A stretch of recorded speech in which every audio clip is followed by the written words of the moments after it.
যদি কোনো কাজে বাধ্যবাধকতা বোঝায়, যেমন আমাকে কাজটি করতে হবে, আমাকে যেতে হবে, আমাকে ঘুমাতে হবে, তোমাকে পরীক্ষায় পাশ করতে হবে, আমাকে খেলাটি জিততে হবে, এই ধরনের সেন্টেন্সের ক্ষেত্রে আমরা হ্যাভ টু, হ্যাজ টু এবং হ্যাড টু ব্যবহার করে থাকি।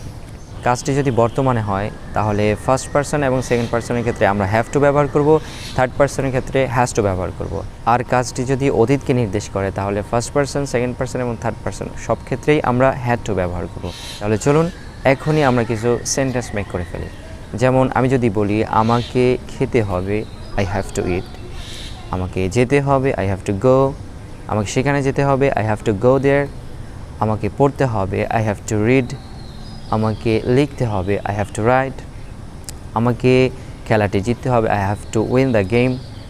আমাকে এটা নিয়ে চিন্তা করতে হবে, I have to think about it. Practice করার ক্ষেত্রে সাবজেক্ট চেঞ্জ করে করে প্র্যাকটিস করব। আমাকে দিয়ে, যেমন আই, ইউ, হি, আমরা প্র্যাকটিস করেছি আমাকে দিয়ে, এখন আমরা প্র্যাকটিস করব তোমাকে দিয়ে। যদি বলি তোমাকে পরীক্ষায় পাশ করতে হবে তাহলে ইংরেজি হবে you have to pass the exam. তোমাকে কাজটি করতে হবে, you have to do the work. সম্মানিত ভিউয়ার্স, আগে বলেছিলাম যদি কাজটি বর্তমানে হয় থার্ড পারসনের ক্ষেত্রে হ্যাজ টু ব্যবহার করতে হবে। যদি বলি রাশেদকে মিটিংয়ে অংশগ্রহণ করতে হবে, Rashed has to attend the meeting.